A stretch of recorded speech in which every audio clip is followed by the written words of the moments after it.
Hola, ¿qué tal? Y bienvenidos a un nuevo vídeo. En el día de hoy vamos a hacer un pequeño vídeo corto en el que os voy a explicar un poco cuál ha sido mi evolución como inversor privado desde que empecé a invertir en el mundo de la bolsa y cómo he ido enfocando, bueno, pues los distintos tipos de inversión que voy conociendo y cómo cada uno de estos estilos han influido en mi forma de tomar decisiones en la vida cotidiana, ¿no? A la hora de hacer decisiones de inversión. En primer lugar, como sabéis, ya lo he comentado en varias ocasiones, empiezo a interesarme por la economía en el año 2017 y comienzo a ver los vídeos, bueno, pues de Jesús Huerta de Soto y a leer libros de economía sobre la escuela austríaca. En el año 2020 descubro el Value Investing a través de Juan Ramón Rayo, a través de una conferencia, me parece que era en Zona Value, si no recuerdo mal, y comienzo a ver muchos vídeos del arte de invertir porque empiezan a aparecerme como sugerencias, ¿no? El algoritmo de YouTube. Entonces me empiezo a interesar por esta forma de invertir, de inversión en valor y de búsqueda de compañías con un margen de seguridad importante. Pero continúo leyendo y descubriendo pues, que efectivamente la bolsa no es tan fácil como mucha gente nos la pinta, ¿no? Muchas veces la gente dice compra y espera a largo plazo, la bolsa siempre sube, en fin, son afirmaciones que sí que es verdad que a largo plazo la bolsa se beneficia del crecimiento económico de las sociedades, pero puede haber periodos durante los cuales las bolsas estén estancadas porque bien haya épocas inflacionarias o porque bien haya, por ejemplo, grandes burbujas y posteriormente depresiones económicas.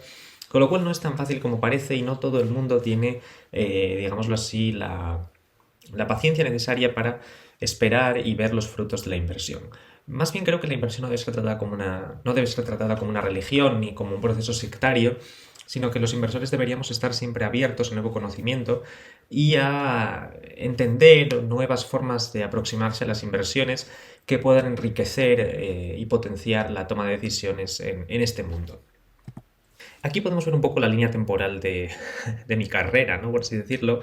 En el año 2017 comienzo a estudiar un poco, bueno, pues la economía austriaca, la teoría austriaca del ciclo económico, empiezo a ver las clases de Huerta de Soto, estuve leyendo varios fragmentos de la acción humana, leí Camino de Servidumbre, que eso es más de filosofía política, estuve leyendo también algún libro de Rothbard, algunos ensayos de Karl Menger, en fin, todo relacionado con teorías sobre la formación de los precios, teorías sobre el ciclo económico, los tipos de interés, cosas que me parecían verdaderamente interesantes.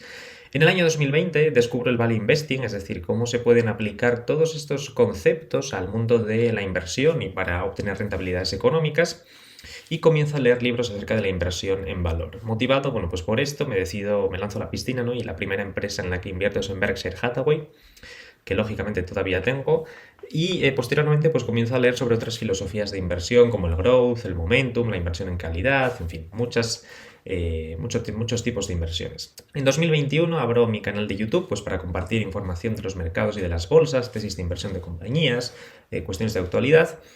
Y en 2021 también, a finales y ahora a principios de 2022, pues empiezo a darme cuenta de la importancia de incorporar otros enfoques para mejorar la toma de decisiones por malas formas de asignar el capital en estos años en los que he estado invirtiendo. Lógicamente, cuando uno empieza a jugarse su dinero de verdad, pues se empieza a dar cuenta de los errores que comete y creo que esto es efectivamente una de las cosas que le hacen mejorar a uno como inversor, es decir, la capacidad de darse cuenta de sus errores, no volver a cometerlos y pulir, digámoslo así, la toma de decisiones cada vez más.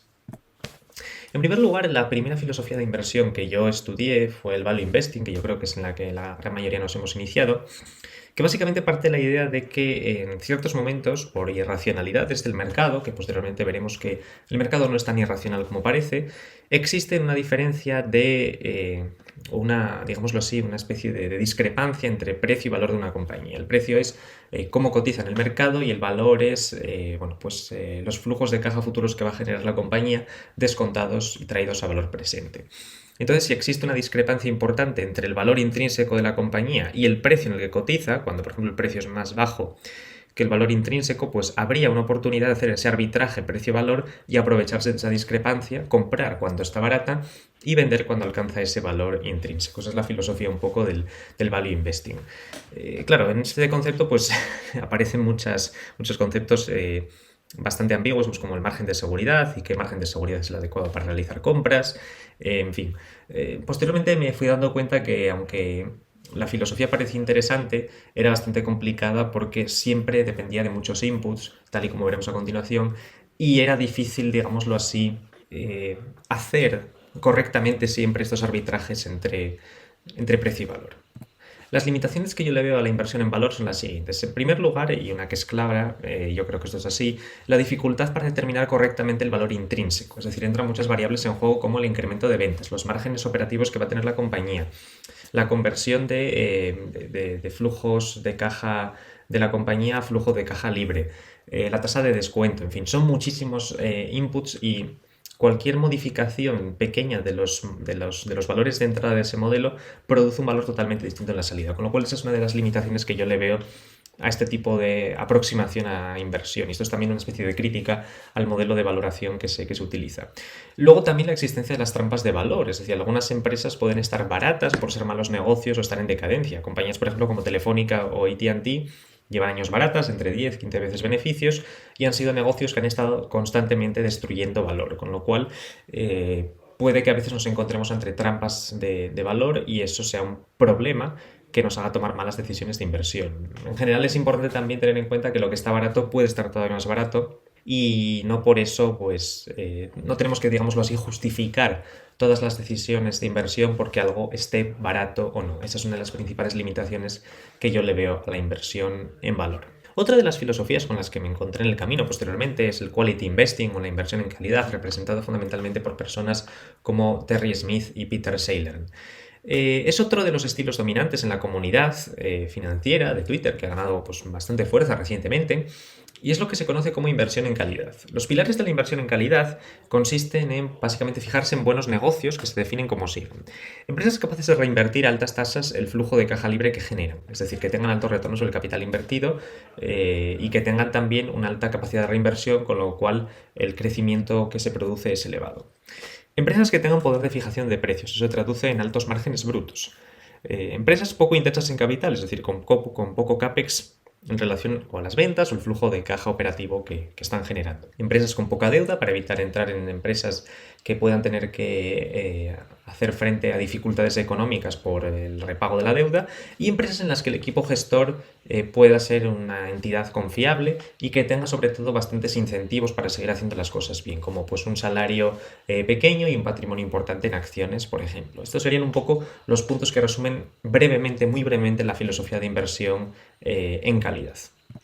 Las limitaciones de la inversión en calidad son las siguientes. En primer lugar, es que solamente muchos inversores en calidad se centran en hacer un análisis microeconómico y obviar por completo las condiciones macroeconómicas que, en mi opinión, son importantes. Es decir, a medida que uno va viendo cómo se van moviendo las bolsas, cómo se van moviendo las inversiones de cada uno, pues uno va reaccionando a eso y va viendo pues en qué ha cometido errores y qué cosas ha hecho bien y qué cosas ha hecho mal. Muchos inversores se centran en la calidad.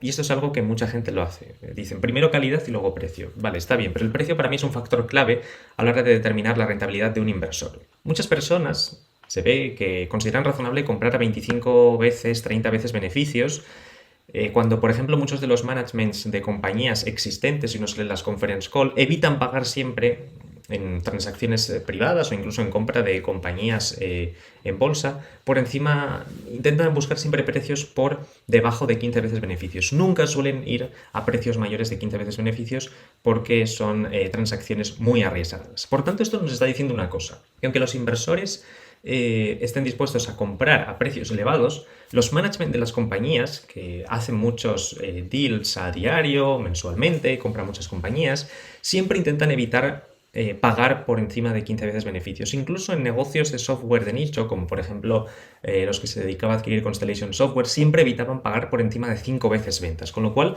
la calidad era importante, pero el precio de la adquisición era aún más importante. Es lo que dice Howard Marks. En realidad, aunque la compañía sea de calidad, él cree que principalmente el factor determinante de la rentabilidad de una inversión va a ser efectivamente que la compañía sea buena, pero que también el precio de compra sea el adecuado. Si el precio de compra es malo, y esto también nos lo dice Warren Buffett, aunque el negocio sea muy bueno, podemos tener una década de malos rendimientos por haber sobrepagado por un activo. En suma, la calidad importa, pero el precio también importa. Al menos esa es mi opinión. Otra de las filosofías de inversión bastante populares en la comunidad financiera es invertir en compañías que reparten dividendos. Es lo que se llama los inversores según el dividendo. Hay muchos en la comunidad financiera y todos sabemos quiénes son. Y la filosofía de inversión subyacente se centra en adquirir compañías que repartan dividendos, con una buena tasa de reparto, lo que se conoce como el payout ratio, y con un modelo de negocio, digámoslo así, centrado más en distribuir capital al accionista. A priori es una filosofía que suena bien, es decir, comprar títulos de propiedad de compañías y que nos paguen por comprar esos títulos. Y es algo que inicialmente entiendo que atrae a muchos inversores novatos por su sencillez y el hecho de que se reparten rentas de manera periódica. No obstante, no solamente yo, sino que también mucha gente en la comunidad discrepa con este tipo de inversión por los motivos que vamos a ver a continuación. En mi opinión, las limitaciones del estilo de inversión por dividendos, hay una que es que va en contra de los principios que yo, digámoslo así, busco a la hora de invertir en compañías. El primero es que el dividendo es una parte de los beneficios de la compañía que se destinan al accionista y que no se reinvierten en la empresa. Esto, insisto, no está mal y puede ser interesante en empresas maduras que no tengan capacidad de expandirse en nuevos mercados, como por ejemplo puede ser una empresa tabacalera, una empresa de utilities, por ejemplo, de eléctrica o de agua. Tiene sentido. Por ejemplo, no tendría ningún sentido ahora que Philip Morris se pusiese a invertir, por ejemplo, en el mercado de pues, los automóviles o en el mercado de el desarrollo de medicamentos o en el mercado de pues, por ejemplo, la logística internacional. Es que no tendría ningún sentido porque seguramente no tendrían conocimiento y no tendrían capacidad para ejecutar esas inversiones bien, y en ese caso tiene sentido repartir el dinero del accionista. Cuando no tienes un mercado en el que te puedes expandir, pues es lógico que esos beneficios que tienes, una parte los dediques a reinversión en tu negocio core y la otra parte que no sabes qué hacer con ellos, pues los repartas a tus accionistas. Eso está bien, pero en empresas que están creciendo, en empresas pequeñas, empresas que tienen capacidad de seguir componiendo a ritmos elevados durante mucho tiempo, que pueden crecer haciendo adquisiciones, que pueden expandirse a nuevos mercados y abrir unas nuevas líneas de negocio, considero que en ese caso es una mala decisión, una muy mala decisión utilizar el dividendo como forma de atraer a accionistas para levantar la cotización, que eso es lo que en muchas ocasiones hacen muchas empresas. En primer lugar, yo no invierto buscando dividendos, no invierto en compañías que vayan a dar dividendo. Es más, tengo muchas compañías en mi cartera que no dan dividendo, principalmente Google no da dividendo, Facebook no da dividendo, Markel no da dividendo, Berkshire Hathaway no da dividendo, con lo cual no es un estilo de inversión con el que yo me sienta cómodo, principalmente por lo que he comentado anteriormente. Creo que muchas de las empresas que yo poseo tienen capacidad para seguir reinvirtiendo y no tendría sentido que destinasen parte de la caja a darla a los accionistas cuando hay otras maneras de recompensar al accionista. Personalmente creo que son mucho más eficientes que el dividendo, como pueden ser las recompras de acciones en casos en los que la cotización de la compañía está barata. Personalmente creo que el dividendo tiene una serie de problemas, como los problemas fiscales, dobles imposiciones, necesita de tributar anualmente, es decir, el Estado se lleva una parte de los dividendos que recibimos anualmente. En muchos casos observo, es curioso, pero observo que muchos inversores por dividendos sobrediversifican, es decir, introducen pues compañías, carteras con muchísimas compañías.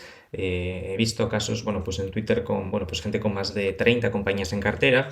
Y en fin, eso personalmente pues me parece una locura. Primero, porque uno no creo que tenga el tiempo para investigar tantas compañías o saber tantas compañías, seguir las noticias de todas ellas. Y sobre todo porque eso creo que conduce a una especie de malas decisiones de inversión en el sentido de que no nos concentramos únicamente en empresas en las que podemos tener mucho conocimiento, sino que vamos cogiendo un poco de allí, un poco de allá, y eso puede hacer que nuestros retornos vuelvan a la media del mercado. Y luego otra posibilidad que es también que se puede dar, que es que las empresas recorten el dividendo y por tanto, bueno, pues limiten la capacidad de crecimiento del dividendo en las compañías en las que los inversores en dividendos invierten. Con lo cual estas son mis críticas, lógicamente, a la inversión en dividendos. Insisto, en algunas ocasiones, cuando no hay mercado potencial, cuando no hay capacidad de seguir creciendo, veo normal hacer esto, pero cuando hay capacidad de seguir reinvirtiendo, personalmente no lo veo claro. En mis decisiones de asignación de capital, pagar dividendo personalmente sería la última decisión que tomaría, ¿no? Antes recompraría acciones siempre que la compañía fuese, efectivamente, el precio de cotización de la compañía estuviese en rangos de valoración, digamos así, baratos. Otra de las cuestiones bastante importantes que creo que muchos inversores pues no tienen en cuenta es lo que se conoce como el asset allocation. Es uno de los grandes olvidados de la gestión de carteras. Y no es diversificar en activos con alta correlación como pueden ser acciones, sino que se consiste en introducir activos altamente descorrelacionados entre sí para incrementar los ratios de rentabilidad frente a riesgo y reducir así la volatilidad de nuestra cartera. Esto podemos verlo en la siguiente imagen a continuación que os muestro, en la que la línea azul muestra la evolución del mercado de acciones americano desde el año pues más o menos 70, ¿no? En el que efectivamente hemos visto periodos de grandes expansiones económicas, posteriormente periodos de lateralidad completa, como la década del año 2000 al 2010 prácticamente, y luego otras décadas de auge y ahora actualmente de caída. La línea roja, sin embargo, nos muestra un perfil de inversión parecido, pero diversificado entre un 50% renta variable americana, tal y como vemos aquí, 50%, un 25% de oro y un 25% de bonos del gobierno americano a largo plazo. Vemos efectivamente que aunque la rentabilidad final es más baja, hay periodos en los que la rentabilidad total de la cartera, de la segunda cartera, es mucho mayor que la primera. En periodos, por ejemplo, en los que la renta variable no rindió nada, y fueron 10 años son muchos años, esta cartera rendía, por ejemplo, un 7% anual. O cosas parecidas como las que pudieron pasar en la década de los 70-80, en la que hubo una muy elevada inflación en los Estados Unidos, y eso fue un periodo nefasto y lateral para el mercado de valores. Con lo cual creo que este es otro de las cuestiones olvidadas en la gestión de carteras, que es introducir activos altamente descorrelacionados para reducir la volatilidad y enfrentarnos con ellos a diferentes situaciones de mercado en las que, bueno, podamos no solamente hacer crecer nuestro capital, sino también protegerlo. En general hay muchas críticas, por ejemplo, al oro. Siempre leo muchas críticas al oro, principalmente que provienen de Warren Buffett, en el que nos dice que el oro, bueno, pues es un activo que no produce flujos de caja, pero es un activo que sirve muy bien para defender el patrimonio cuando los inversores pierden por completo la confianza en las divisas estatales, como es en periodos, por ejemplo, altamente inflacionarios. Se lo podrían decir, por ejemplo, a gente de Argentina o gente de Venezuela, en la que las altas inflaciones hacen que estas personas se refugien en otro tipo de divisas mucho más fuertes que las divisas locales. Con lo cual, si vamos a un periodo de inflación elevada, como parece ser, aunque parece que ahora hay gente que habla ya de una desaceleración de la inflación, pero en la que los precios son elevados y la gente pierde confianza en las divisas, vemos que el oro puede ser una idea interesante para introducir nuestras carteras, reducir la volatilidad y mantener el capital, o al menos preservar parte del capital cuando la renta variable está cayendo. Así que creo que este es otro de los grandes olvidados de la gestión de carteras, el asset allocation, porque muchas veces la gente se centra en introducir muchas compañías en cartera, pero se olvida de que son activos altamente correlacionados entre sí, con lo cual en caídas de mercado se van a comportar todos de igual manera. El objetivo es introducir siempre activos descorrelacionados que sirvan como escudo cuando los otros activos están colapsando de valor. Por tanto, ¿cómo intento enfocar yo mis inversiones una vez hemos hecho esta especie de repaso a las distintas cosas que he ido aprendiendo y distintas filosofías de inversión que he conocido?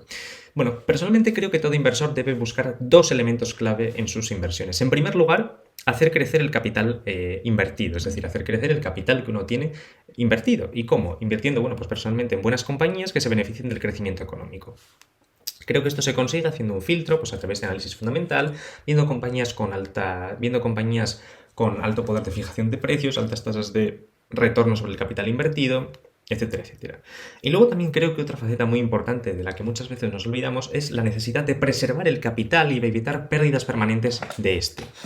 Y para ello es importante introducir diversificación de activos descorrelacionados para proteger la cartera en situaciones en las que el precio de otros activos está colapsando.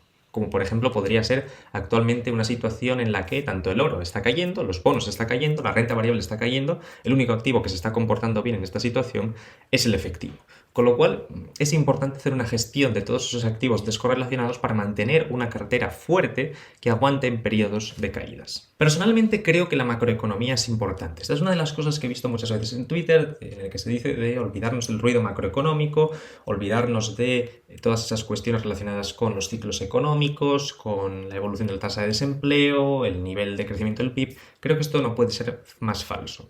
En primer lugar, creo que en las valoraciones de las compañías la macroeconomía está operando siempre, y también en lo relativo al comportamiento de el negocio a nivel cualitativo. En primer lugar, las estimaciones de los flujos de caja dependen de las características del negocio y del mercado en el que opera. No es lo mismo hacer estimaciones de flujos de caja para una compañía, por ejemplo, constructora, o para una compañía que pues gestione publicidad, que para una compañía pues, que tiene un software recurrente, o para una compañía que vende pues, productos de alimentación. No es lo mismo.